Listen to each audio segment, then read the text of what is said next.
देखिए स्टूडेंट्स, इससे पहले वाली वीडियो में ये क्वेश्चन अधूरा रह गया तो मैं भी यहां पर कंप्लीट कर रहा हूं। क्या दे रखा है आपको? पी क्यू आर एक आइसोसेल्स ट्राइंगल दे रखा है जिसमें पी क्यू और पी आर आपस में इक्वल दे रखे हैं। ठीक है, एस जो है पी आर साइड पर एक पॉइंट दे रखा है, टी पी क्यू पॉइंट पर एक साइड दे रखा है, टी क्यू और एस आर आपस में इक्वल दे रखे हैं। आपको प्रूव करना है ओ क्यू बराबर ओ आर, ये प्रूव करना है। देखिए proof, P Q is equal to P R आपको दे रखा है तो इनके आमने सामने की जो एंगल्स हैं वो इक्वल हो जाएंगे। एंगल क्यू किसके इक्वल हो जाएगा? एंगल आर के। Angles opposite to equal sides are equal, ये प्रॉपर्टी हमने पढ़ी थी। T Q R S R Q, ये दो ट्राइंगल ले रहे हैं, टी क्यू और एस आर ये इक्वल दे रखे हैं। एंगल क्यू और एंगल आर को हमने यहां पर प्रूव कर दिया और क्यू आर दोनों के अंदर कॉमन आ रहा है तो ये दोनों ट्राइंगल टी क्यू और एस आर क्यू आपस में क्या हो गए? कॉन्ग्रुएंट हो गए।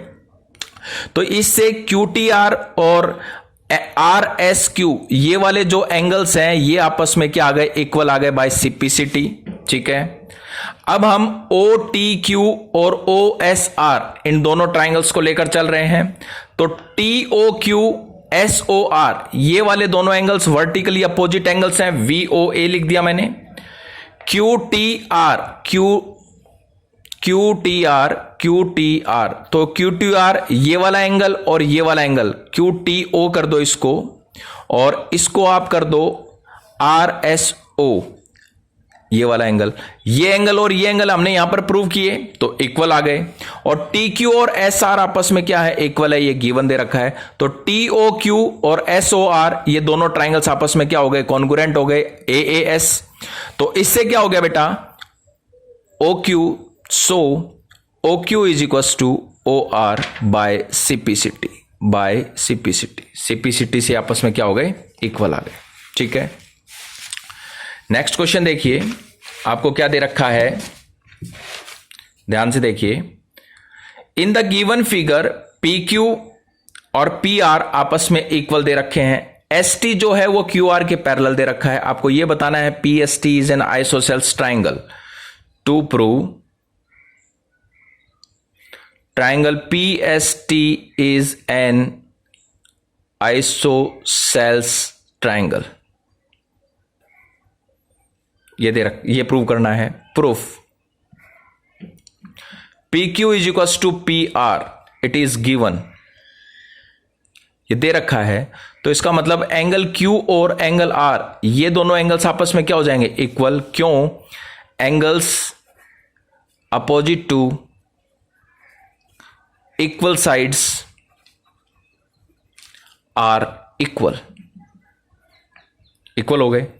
तो इसका मतलब, और S T is parallel to Q R, it is given, ये दे रखा है बेटा। इसको condition first. Angle Q is equal to angle S, ये और ये एंगल कैसे हो गए बेटा? कॉरस्पॉन्डिंग एंगल हो गए।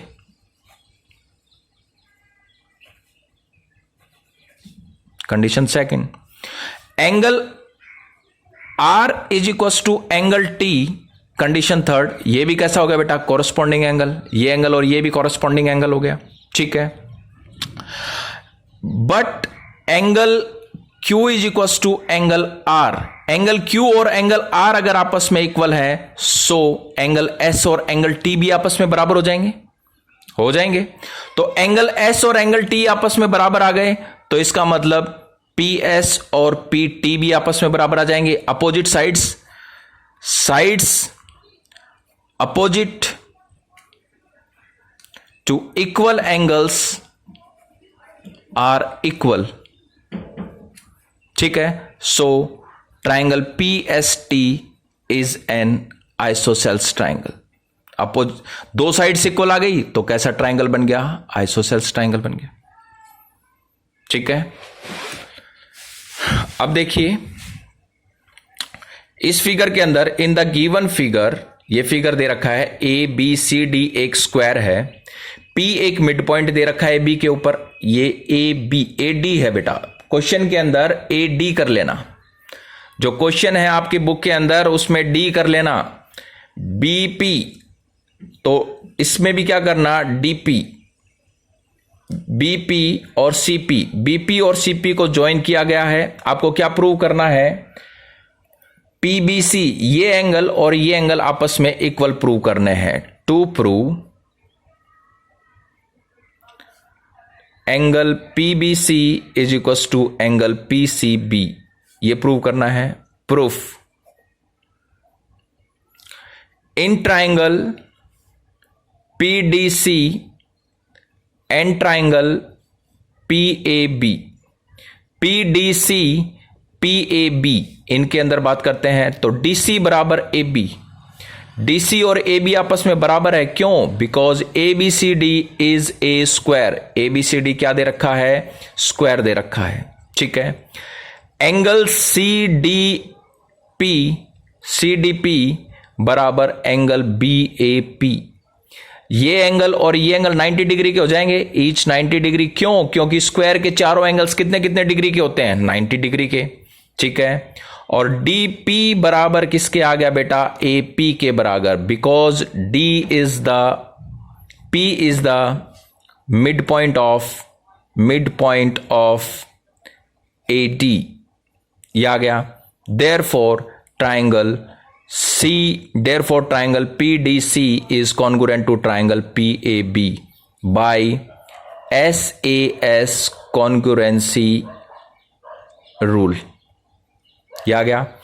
तो ये देखिए, ये साइड और ये side, so PC is equal to PB by CPCT से ये साइड और ये साइड इक्वल आ गई। अब इनके सामने एंगल्स कौन से हो गए? So angle PBC is equal to angle PCB, angles opposite to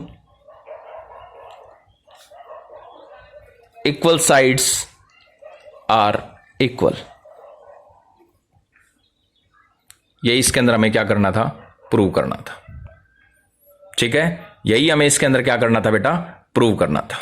ठीक है। हमने क्या लिया? सबसे पहले क्या क्या लिया है इसमें देखिए, PDC और PAB ट्राइंगल लिया, ये साइड और ये साइड इक्वल प्रूव कर दी। क्यों? क्योंकि ABCD एक स्क्वायर दे रखा है, स्क्वायर में चारों साइड बराबर होती हैं।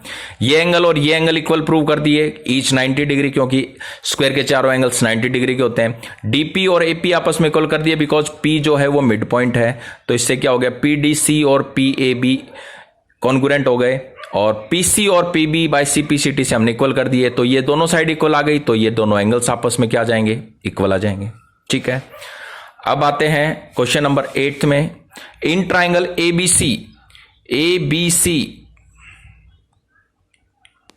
ABC ट्राइंगल की बात करते हैं। एंगल B 90 डिग्री का है, D एक पॉइंट दे रखा है हाइपोटेन्यूज के ऊपर। ठीक है। DBC और DCB एंगल्स आपस में बराबर दे रखे हैं। आपको क्या प्रूव करना है? AD बराबर BD। टू प्रूव AD बराबर BD, ये प्रूव करना है। प्रूफ एंगल देखिए, ये एंगल 1 और एंगल 1 क्यों किया है देखना। DBC बराबर DCB गिवन। ठीक है, तो इसको एंगल 1 मान रहा हूं, DBC को एंगल 1 मान रहा हूं, तो DCB को भी एंगल 1 मान लूंगा, तो एंगल 1 बराबर एंगल 1 हो गया। ठीक है। अब देखिए, angle 3 plus angle 2 plus angle 1 plus angle 1, 3 2 1 1, मतलब एक ट्राइंगल के, या फिर इसमें ऐसे लिख सकते हैं, in triangle ABC angle 3 plus angle 2 plus angle 1 plus angle 1, ये एंगल, ये कंप्लीट एंगल और ये एंगल किसके बराबर हो गया? 180 डिग्री। Angle sum property. तो एंगल 3 प्लस एंगल 2 प्लस ये क्या हो गया? एंगल 1 प्लस एंगल 1, इसको कंडीशन ट्वाइस ऑफ एंगल 1 मान लो, या फिर इसको 180 डिग्री, इसको कंडीशन फर्स्ट मान लो। ठीक है। तो angle 1 plus angle 2, angle 1 plus angle 2, इनको एज इट इज रखो। 180 degree minus angle 3 plus angle 1 करो। ठीक है। Angle 1 plus angle 2 180 degree minus ये कंप्लीट एंगल 90 डिग्री का है, तो ये एंगल 3 और एंगल 1, इन दोनों का जोड़ भी कितना होगा बेटा? 90 डिग्री होगा। तो एंगल 1 प्लस एंगल 2 किसके बराबर आ गया? 90 डिग्री के बराबर। Condition second, multiply both sides by 2, दोनों साइड 2 से मल्टीप्लाई करो, 2 एंगल 1 प्लस एंगल 2 बराबर 90 डिग्री। तो ये हो गया twice of angle 1 twice of angle 2 बराबर 180 डिग्री। कंडीशन कौन सी हो गई बेटा? ये थर्ड। अब देखिए कंपेयर करो बेटा, कंपेयर करते हैं। कंपेयर किसको कंपेयर कर रहे हैं? Condition first and third. First और थर्ड को कंपेयर करते हैं तो क्या आएगा बेटा आपके पास? एंगल 3 प्लस, ये है first condition, plus angle 2 plus angle twice of angle 1 बराबर twice of angle 1 plus twice of angle 2। ये आ गया, क्योंकि ये भी 180 डिग्री है, ये भी 180 डिग्री है। ट्वाइस ऑफ एंगल 1 से ट्वाइस ऑफ एंगल 1 कैंसिल हो गया। एंगल 3 प्लस एंगल 2 बराबर ट्वाइस ऑफ एंगल 2। एंगल 3 बराबर ट्वाइस ऑफ एंगल 2 माइनस ये उधर जाएगा तो एंगल 2, तो एंगल 3 किसके बराबर आ गया? एंगल 2 के बराबर। एंगल 3 और एंगल 2 आपस में बराबर आ गए। एंगल 3 के सामने साइड है BD और इसके सामने है AD। BD और AD आपस में इक्वल प्रूव करने थे। इधर लिख देना sides opposite to equal angles are equal. यही हमें क्या करना था? प्रूव करना था। ठीक है, बाकी क्वेश्चंस नेक्स्ट वीडियो में करवाएंगे।